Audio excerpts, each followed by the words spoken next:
They just announced on the news there's been another school shooting and— Cool! What is cool about that? God! I don't know how much more of this I can take. Alright, with this video, I will have crossed off all of the Marshes, except Shelly. Then again, the show forgot about her. Maybe I'm doing something right for once. Hi, I'm Kitty Monk, and I'm here to talk to you about South Park. Or more specifically, Sharon Marsh, formerly Kimball. Now, like most animated sitcoms, South Park is known for having terrible parents, especially terrible mothers. Sheila started a war with Canada because her sons saw an R-rated movie behind her back. Linda tried to kill Butters simply because he saw her sleeping around with other men. And I'm curious why Dyfus never gets called on the McCormick family, all things considered. Well, besides the fact Dyfus is only in Jersey, but we don't call it that anymore for some reason, I don't know. You might be wondering, who is the best mom in South Park? Obviously, it's none of them. Well, crossing out side characters and strong woman, just saying, Buddha Box is an episode, the general pick is Sharon. Many consider her the best mom in South Park. However, I'm not convinced. Mostly. So let's discuss. Sharon is one of the main moms in South Park, if not the main mom, considering how much the crew just loves Randy nowadays. In the later seasons, the Marsh family, or rather their parents, firmly settled into a dynamic not dissimilar to typical cartoon parents. The idiot father who endangers everybody and has 2 working brain cells, and the mother who is neurotic and or uptight and or the voice of reason. This applies to Sharon to a T. More often than not, usually she acts more like a babysitter to Randy, rather than a wife, often having to put up with whatever new thing he's decided to try this week. Like when Randy found out he was responsible for causing current events. He was more concerned about Sharon finding out, because if she did, she would be super pissed. Look, we can't let scientists find that bat. My wife is crazy.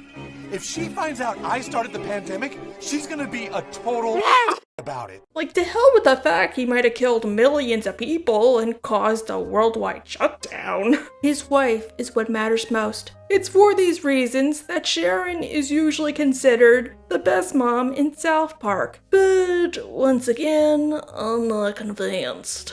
Many people tend to forget this dynamic is actually super recent. In the earlier seasons, and even today, there were times when Sharon could be just as stupid and crazy as the rest of the townsfolk, if not more so. Watching the old episodes, Sharon feels like a completely different character. It's just weird. First off, let's not forget that Sharon, much like all of the other moms, has blood on her hands. She was still a member of the Mothers Against Canada. You know, the organization that waged a war against another country simply because they wanted to use TV as a babysitter. She even tried to convince people that it was the fault of a movie that Stan started swearing like a sailor with a stubbed toe, not her or Randy. I obviously can't play the song because of copyright reasons, but that's her singing right there. That's her. True, she eventually came to her senses, as did the other mothers, but the damage was already done. Even earlier than that, in the episode TF, which to be fair inspired the movie, Sharon and Randy left Stan and Shelly to go protest against Terrence and Philip, and they left the children in the care of their grandpa Marvin, who was trying everything possible to commit not alive, even using Stan to do it. And this was something both of them failed to notice, and just wrote off Marvin's ideation as a cute little quirk. Shoot me! Make a wish, Grandpa. I wish I were dead! That's our silly grandpa. Come on, instead of just blocking the channel or telling Stan not to repeat what he hears, she and her husband were fully prepared to sacrifice themselves. Besides, in Sharon's first appearance, she did not really seem to notice the abuse Shelley was heaping onto her brother. Stanley, what in God's name have you been doing? Everybody in town is upset with you, young man. What's going on? Are you on drugs? Then again, neither did the rest of the town. If Stan tried to tell somebody who weren't the boys, they just would laugh at him. In fact, we see crazy Sharon pretty well in her first big episode, Clubhouses. Her and Randy have been going through a rough patch lately. Well, considering how their marriage works nowadays, this is actually a walk in the park. However, this was back in the day, meaning it's a rough patch, and I'm fine calling it that. Sharon thinks that Randy doesn't listen to her, and he's worse than Oscar the Grouch. You snapped at me! Whatever. Whatever? In 15 years, you've never said whatever to me! I don't want to fight. I'm sorry. Well, joke's on you, because if you keep up with Sesame Street lore, Oscar's got the Kavorka, and a loving girlfriend to boot. But it's pretty obvious that Sharon doesn't like Randy in this episode for reasons. Reasons they don't say because humor, which is weird. It's funny, don't get me wrong, it's just this is before Randy became Randy, i.e. a sniveling man-child. He was as cool as Larry the Cucumber. I don't know how Sharon could be so frustrated besides reasons. Hey, back off! You just said the C word! Did I? No, he did not. I bleeped it, but he did not. Go watch the episode on your own time, and I'll see you next Tuesday. Getting a cookie. You men are all alike. First you get a cookie, and then you criticize the way I dress, and then it's the way I cook. Go ahead, Stanley. Get your goddamn cookie.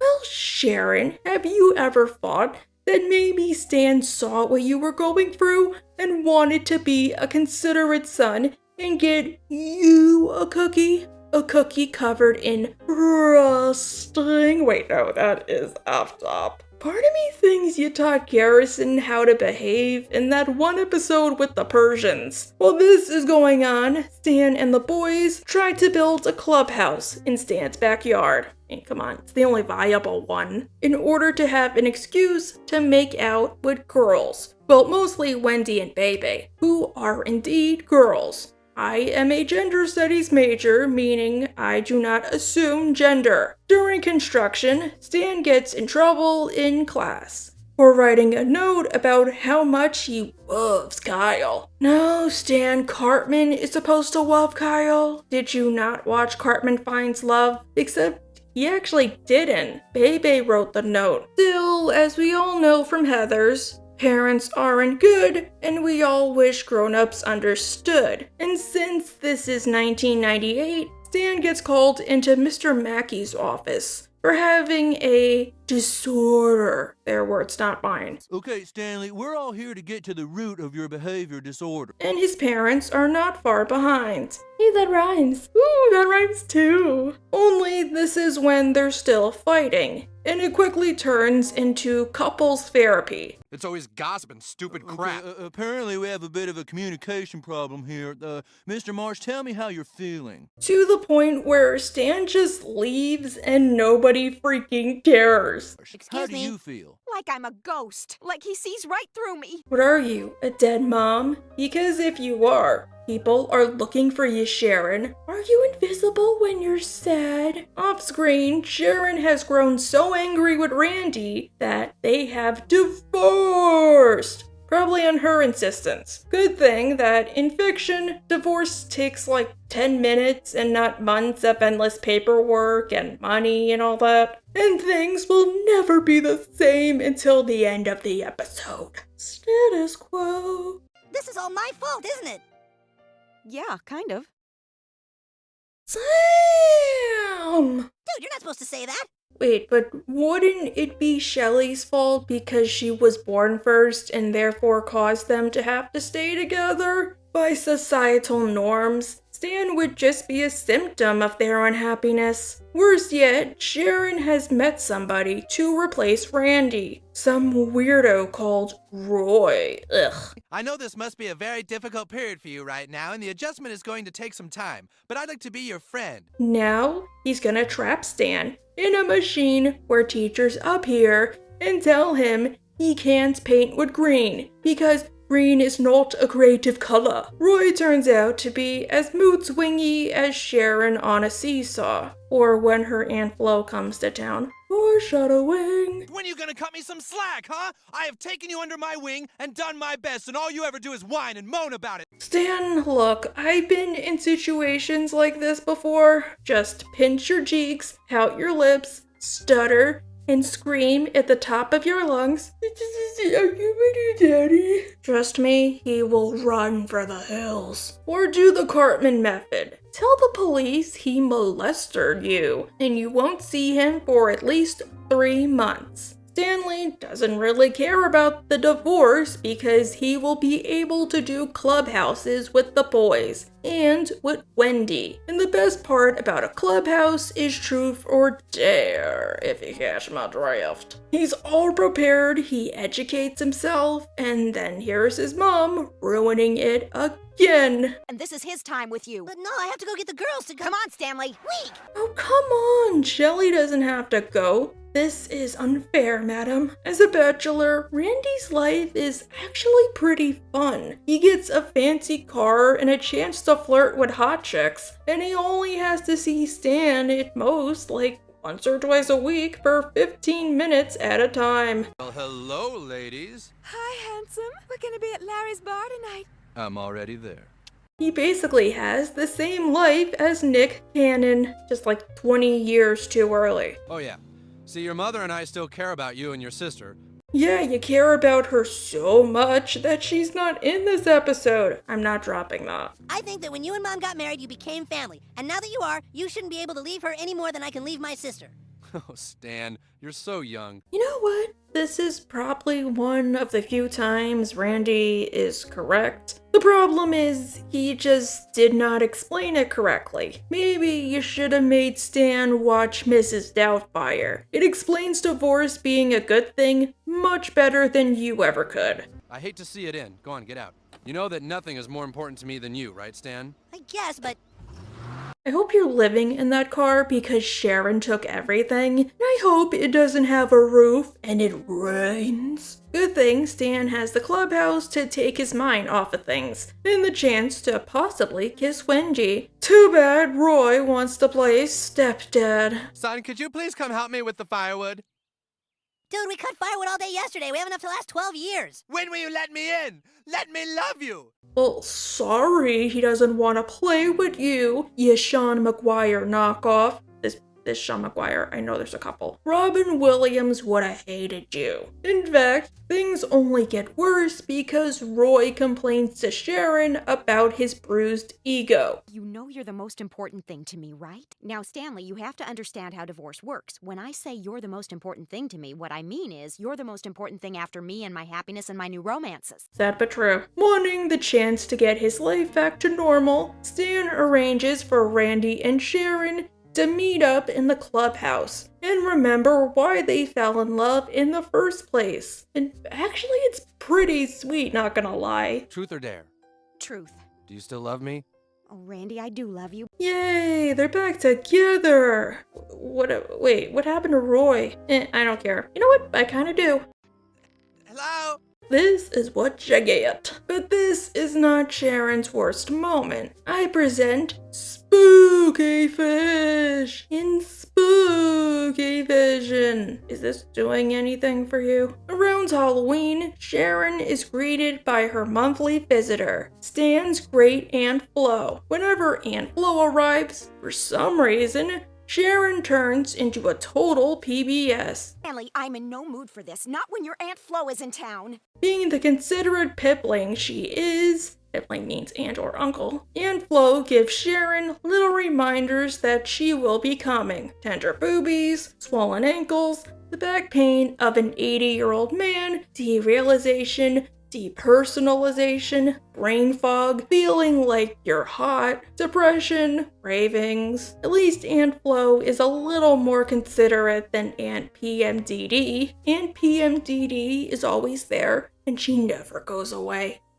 You know I'm gonna make as many period jokes as I can before the end of the video, right? You just know, I'm just warning you. As a monthly visitor, Aunt Flo brings various gifts, like bloody sheets, cramps. Okay, Shelley, this one's for you.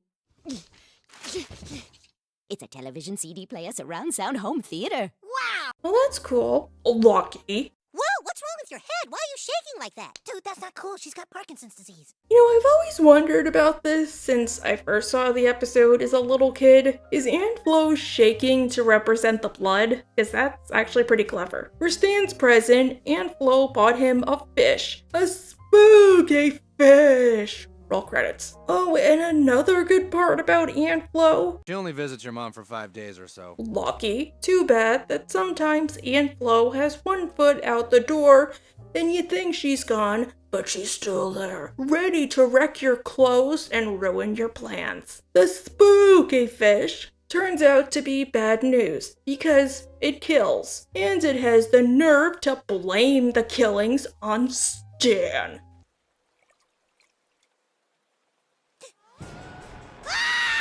Dude, his Aunt Flo isn't down. What will Sharon think? Now don't worry, Stanley. Mommy's going to hide the body. Nobody's going to take my baby away. I've got such a handsome boy, such a good boy.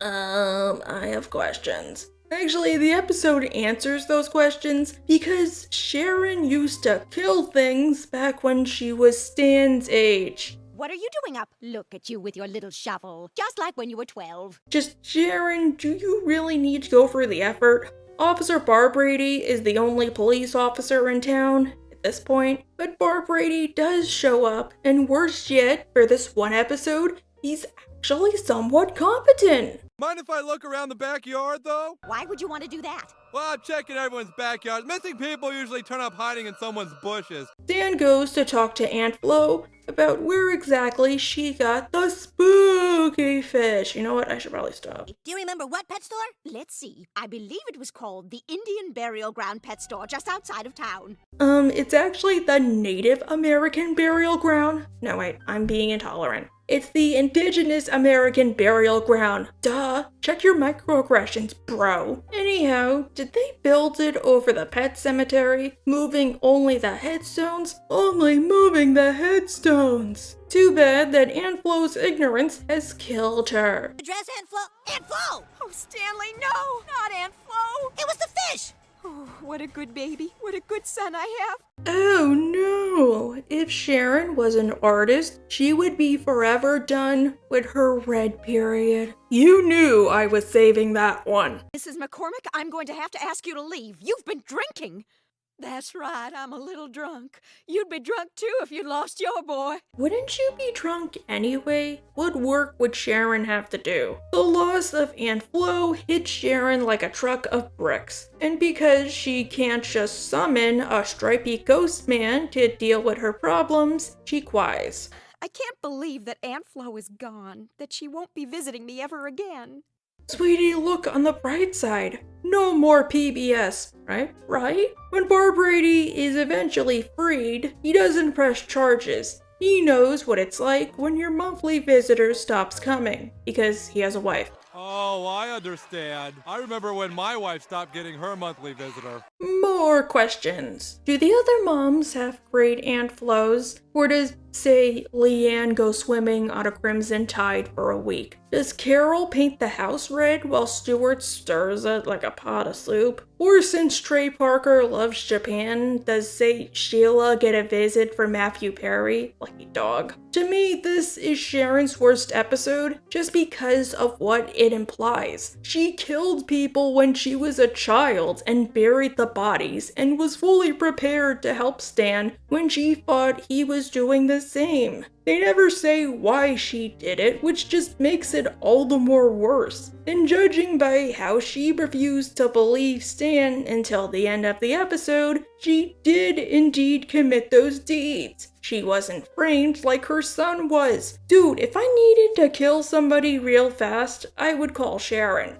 Come on, Linda would just blame it on some Puerto Rican guy. That would not be a solid alibi for me. I'm Puerto Rican. Now, I will admit that normally in the Bad Sharon episodes, she's only bad because she follows the crowd, especially in the earlier episodes, when she just went along with everything and never questioned it. Seriously, the episode Dead Kids, which I will eventually get to, don't worry, is like the only time I think Sharon actually went against everybody. Normally, she only really goes against Randy, and that's not a high benchmark to pass. But those times do indeed exist. For example, there's chickenpox. Shelley gets the titular disease and ends up in the hospital. For little kids, it's just a nuisance. As you get older, it can virtually be a death sentence. No, she's been perfectly healthy. Well, that's the problem. You see, chickenpox is a pretty normal thing with young children, but as you get older, it becomes more and more a ferocious disease. The reason I bring up this episode is because of what happens after. Sharon is hanging out with the other mothers, and they get fearful about their boys potentially getting chickenpox as adults. My daughter is in pretty bad shape now, but if she were in her 20s, she could die. My God, I never knew chickenpox was such a dangerous illness. Guys, don't worry, in a couple of years, they will make a vaccine for it. Ugh, my considerate parents. I was always upset that I never got chickenpox and everybody else did.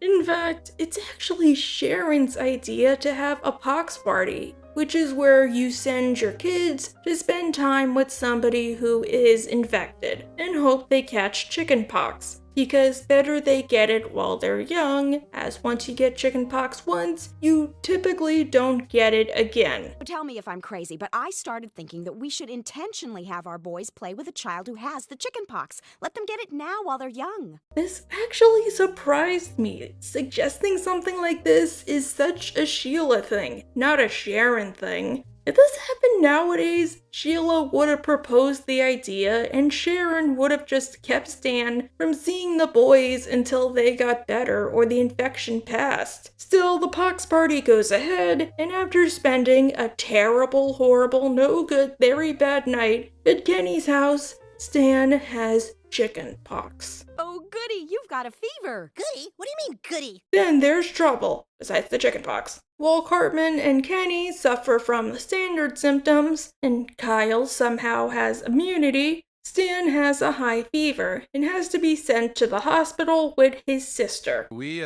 purposefully sent our son to stay with a friend who had chickenpox so that he would get it early. Oh, wow. You did? Wow. You guys suck. Serves you right. Too bad she doesn't see it that way. While Stan has to do homework and he's likely delirious and in pain, Sharon and Randy are going out. Because they can. We're going down to Happy Burger for some milkshakes. Milkshakes? Yeah, and then we're going to the movies. See ya, son. Oh, you were gonna get it, Missy. Don't worry, I promise she will. Stan goes missing from the hospital, likely running away. No, he can't run away. He has to get a shot. Like his country, he's young, scrappy, and hungry. He cannot throw away his shot, or else... Won't be an easy death either. The chickenpox will slowly move down his trachea into his lung. Holy crap, is any of this true? The pox will move through his inner ear into his brain, making him think he's David Duchovny. Oh, God, no! Oh my god, who is that? Oh, Mulder from the X-Files? Oh, we share a birthday. Oh crap, Stan's gonna think the visitors abducted Shelley, not Ike. Thankfully, Stan is found. And before they go back to the hospital, the parents decide to brush their teeth. Stanley, how are you feeling today, son? Pretty good. The doctor says that maybe you can go home tomorrow. Yeah, isn't that great, Stanley? Wow, cool! Oh, how the tables have turned. In truth, Stan left the hospital in order to get revenge on his parents for infecting him with chickenpox. They met a woman named Rita. Maybe she works for a kissing company, and they had her rub her lady goods all over their possessions in order to infect them with Murphy's, or a word that rhymes with it. As we all know, chickenpox is a strain of Murphy's, and also a disease most people have. Have you ever gotten a cold sore? You haven't. But one thing you could give Sharon, the one thing, is she realized the error of her ways.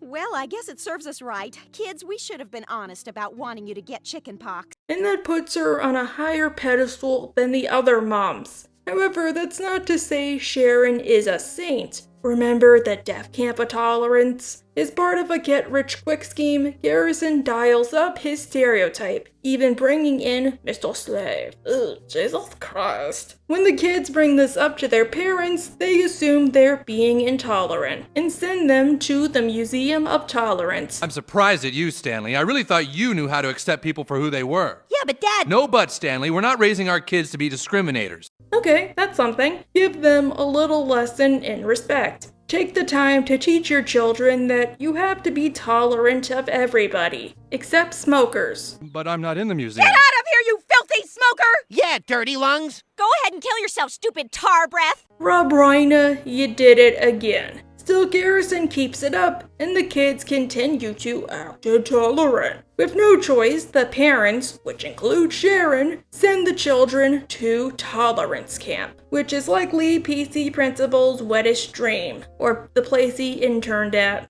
Here you will work every hour of every day until you submit to being tolerant of everybody. Once again, they come to their senses. It's just like before, too little too late. We're sorry, boys. Why didn't you tell us your teachers were acting so over the top? Yes, you boys don't know how much we've suffered.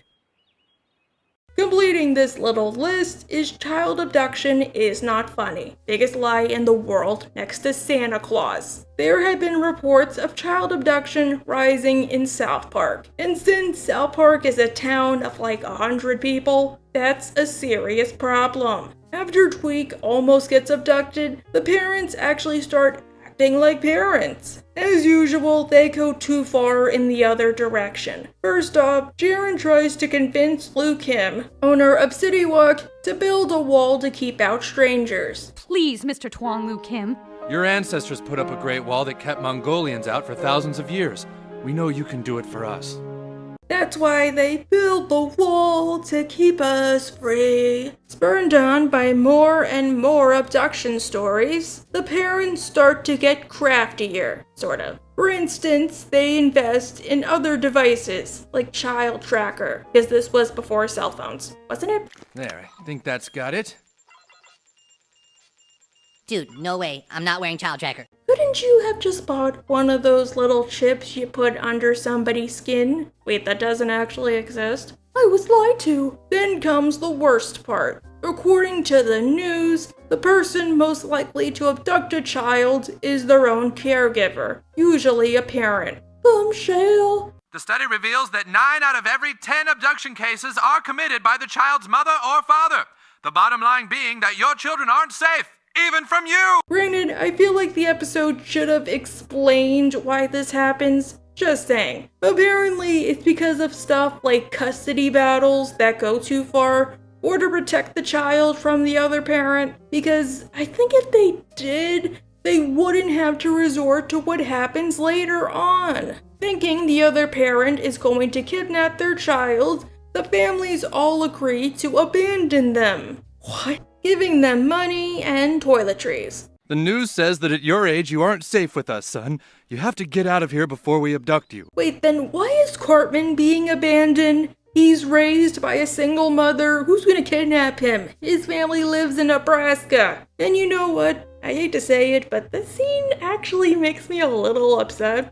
Where are we supposed to go? We can't tell you because we can't know where you are. Oh, this is terrible! And then I laugh. Dude, sometimes I think our parents are really stupid. The kids are taken in by Mongolians, much to Sharon's horror. My son has become a Mongolian? No! No! This is enough for the parents to bring the kids home, regardless of whether or not they might be kidnapped. Well, I guess that's it with the weird Sharon episodes. Wait, not so fast. Let's not forget my future self and me. One night, Sharon is watching TV when suddenly there's a knock at the door. It turns out to be Stern from the future. Dun dun dun. He looks like a cross between that dude who lives in the corner of Subways and Jared Leto when he's method acting. Future Stan says that he was on the path to happiness until he started doing drugs and his life went downhill. He didn't say no, and he paid the price. I shot up a little heroin, and then this electrical storm started. Next thing I knew, I was running around in my own past, man. Oh, how he should have listened to all of those after-school specials. The drug in question, pot. We'll get there when we get there. Stan cannot stand his future self, no matter how much he tries, only to learn the secret that is motivation core, to get out of having to teach children about drugs. And because that's not hammered in like a nail in a rusty board at public schools, motivation core sells actors that pretend to be the children from the future if they took drugs. Many South Park families have bought their services, including the Stotches and the Marshes. It's just a little weird having to keep lying to our boy like this. Well, you know what us ultra-liberals say. When it comes to children and drugs, lies are okay. I said it before and I'll say it again, it just feels a little weird watching this episode. Not because of irony, since earlier in the episode, Stan found a joint and his first thought was to get rid of it, not to smoke it, but rather because of what's happened in recent years. Come on, not only do they live in Colorado, but Randy's a pot farmer. Sharon tried his pot and grew a mustache. Heck, even the fact that Randy tried to get a medicinal card by sticking his Jimmy in the microwave. Still, Stan demands that they must be honest with him, instead of treating him like a little kid, because if you don't, you end up cutting off people's hands. His hand did disappear. That's weird because I didn't really cut off my hand, it was fake. Oh, Look, it was fake in the future, too! Yeah, it just feels so weird. So, Randy and Sharon give him the talk. Well, son, pot makes you feel fine with being bored, and it's when you're bored that you should be learning some new skill or discovering some new science. I really wish you just would have told me that from the beginning. If you think this is crazy, you should have seen what they did when it came time for Stan to learn about the birds and the bees and the corn harvest sacrifice. Even in the newer seasons, Sharon can be prone to crazy behavior, even if it's massively dialed down, like in Cream Fraiche, which is a weird mix of crazy Sharon and normal Sharon. Randy has gotten addicted to watching Food Network, mostly because he gets off on it. Sorry, I hate to say it, but he always gets covered in ectoplasm. And yes, it's ectoplasm, not Cream Fraiche, in this one episode. Afterwards, Randy will end up cooking what he sees from the shows, and then leave Sharon to clean up the mess. You'd think you'd be grateful, Sharon. I gotta get to work. I cook so you guys clean up. And we all know Randy doesn't rinse his dishes, which makes the job all the more harder. Too bad he doesn't have a night person to deal with it. At first, Sharon acts like later season Sharon. She tries blocking Food Network to get Randy to stop watching it. I wasn't watching food channels. Then how do you know I blocked them? I know, 'cause I don't know that. That's what I'm saying. However, then she catches Randy on the Food Network hotline. What is my chicken wearing?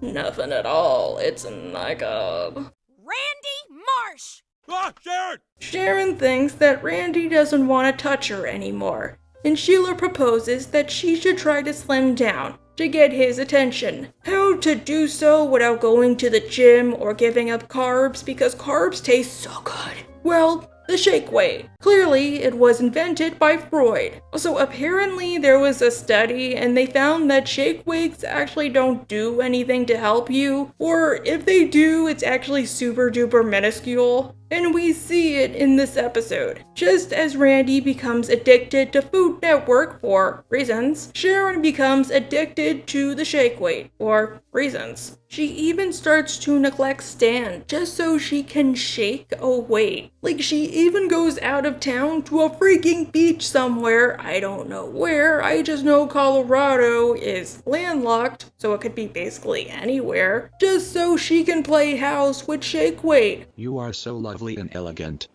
You can do anything you set your mind to. Oh, thanks, Shake Weight. Off topic, but I think it's cute she keeps calling it shake weight. I don't know, I do the same thing with all of my stuff. However, there's trouble in paradise. Shake Weight is not an empathetic lover. He doesn't take time into account and forces Sharon to work out whenever she's not doing something else, be it at nighttime or in public or whenever. Cab fare be damned. I don't need to look good to keep your father interested in me. I'm just going to do it for me. You have not worked out in 7 hours. Come on. Let's get to it. I'm tired. You have not worked out in 7 hours. Worse yet, he ruins their vacation by cheating on Sharon with another woman, doing his intended purpose. What's the big deal? She wanted to work out. You never want to work out. Why does this subplot remind me of that one College Humor episode about the girl and the talking spicy eggplant? That's what they call them? Just saying, they plagiarized College Humor during the Inception episode. I wouldn't be surprised if they also copied that one video, because that one video is really funny. Unfortunately, Sharon can't return the shake weight because of how much time has passed, and because of the implications that go along with it, meaning she can't do anything but go home and tell Randy all about her trip. Randy, I'm back. Oh, thank God, Sharon! Have you seen my cream fraiche? Tell him, good old-fashioned like. I can't sleep, Sharon. I'm in work mode. Can I try something? Good old-fashioned like. Heck, what about informative murder stuff? It turns out Randy and Sharon have a certain fondness for the ID channel. Their fondness is so much for it that it's the only thing that can get them started, if you catch my drift. Oh, we missed the murder! Did he cut them up? Maybe they really were made for each other. Unfortunately, the kids think that if their parents continue watching the channel, they will attempt to copy what they see, which is stupid. Even Randy says later in the episode he can't kill Sharon if only because he would probably leave behind DNA. I'm not gonna go out and kill your mom just because I watch Investigative Discovery, Stan. It'd be impossible to clear away all the DNA evidence anyway. I've thought this through a lot. Seriously, don't you ever watch murder shows and think, ugh, what an idiot, leaving behind fibers and hair samples and not turning off his cell phone? If Dexter was real, he's so sloppy, he wouldn't make it past one victim, let alone dozens. Not having ID means Sharon and Randy can't do it, and not being able to do it means their relationship starts to suffer. Needing other outlets, they try Minecraft, and they actually manage to have fun and forget about doing it. You lazy jerk! You never do anything around the house! Oh! Oh, I love you, Randy. I love you too, babe. Oh! Finally, I want to talk about the episode Dead Kids, which is very different from Dead Mom, because I think it does a pretty good job of describing why the parents all act the exact same, i.e. super crazy. Gaslighting! South Park Elementary experiences a mass shooting. Just a friendly reminder, it's a mass murder, not a multiple murder. Mass murders happen all at once, like at the post office. However, because of how common they've become, nobody cares. I hate to say it, but nobody cares. Like, the boys are more concerned about studying for a math test over the fact they might die. Unless you're shot, killed, or injured, it's just another event. There's something going on Another here. school shooting today has left students in shock and disbelief. Yeah, Token's probably sick of you cheating off of them all the time. I think even if the episode doesn't say this, it actually makes sense to me why they don't care. This is South Park. The kids have experienced aliens, advertisements, Satan, Saddam Hussein, monsters, Mongolians, crab people. While mass shootings are obviously bad and a problem we need to fix, to South Park, it's nothing they aren't used to. Besides, remember Dances with Smurfs? Ugh, maybe I can't talk about that episode. It's still technically a modern-day South Park episode. Gordon Stolsky got murdered over the loudspeaker, and nobody really cared except for Cartman. So even if the episode is trying to make a statement about thoughts and prayers, and doing it much better than BoJack Horseman, there are reasons in universe for it. Sharon, however, isn't like most of the townsfolk. She's actually concerned and freaking shocked that her children were almost killed. Well, actually, child. She cares about Stan, not Shelly. Seriously, what's with this show forgetting about Shelly? Is it because she's based off of Trey's sister who used to beat him up? Shelly is still a character. Come on, Matt and Trey, if you're watching this video, please make an episode making fun of why she never shows up. You did one for Kenny. Who shot up the school? Was it you? No. Did you get shot? No. Oh. Well, what's this about failing a math quiz? Honestly, this is pretty good parenting, only because it's coming from Randy. Anybody else, it's neglect. I just wonder what he was gonna do if Stan said he was the shooter. What, was he gonna get grounded for 2 weeks? Are you serious? Did you not hear what your child said? What is wrong with you people? Randy goes to comfort Sharon, sorta. I mean, you know how sometimes things can seem like a little bigger deal because, you know, you're down there? Well, another 3 days of this probably. Randy, it's not that. Did you not watch this video? And Flo died. Now for Shelly, that's a different story. Maybe, I don't know. Sharon assembles the other parents, wanting support from somebody other than her husband, only to learn she's pretty alone. Either nobody cares, they have other stuff to deal with, or they just want to help Randy, who keeps telling everybody that Sharon is dealing with PBS. And they consider Randy the victim, not Sharon, including her damn therapist. Red handkerchief. No more handkerchief. No more red. 0. Empty.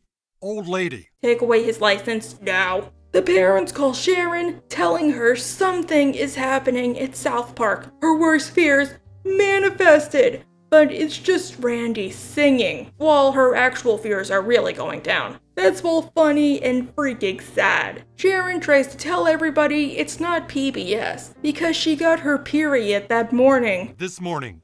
Yes! So, the past few days, maybe you have been just a little... No! Do I get to tell more jokes? Oh, I don't have time. That sucks. Angry, Sharon goes home, now the town pariah. Realizing she isn't getting anywhere, she just gives in, convincing herself she just overreacted. Maybe I do overreact sometimes. Thank you, Sharon. I don't know what it's like to have periods, but I'll try to be more understanding from now on. The kicker? Dan actually got shot, and she treats it like he just scraped his knee on the playground. Like, oh, so what? He got shot. He'll get better. He'll get over it. It's not the end of the world. Oh, I love you, Sharon. What? Oh well, that's Sharon, everybody. True, Sharon is considered the best mom in South Park, but people tend to forget she has her moments too. Granted, many of these moments are just her going along with the crowd, but as we know from Alador, even if you still follow somebody, you're still guilty. I do consider Sharon the best mom out of the South Park moms, but that's only because of the competition. So, kudos. Kinda. And if you're wondering why I did not post the banned South Park episodes video, first off, it's finals week, and second, I want to do more research. Actually, if there are any Muslim viewers out there who wouldn't mind answering a couple questions, feel free to DM me on Twitter or Discord. Bye! I must be going now. Another lovely woman needs me. Goodbye, customer. Goodbye, Shakeway.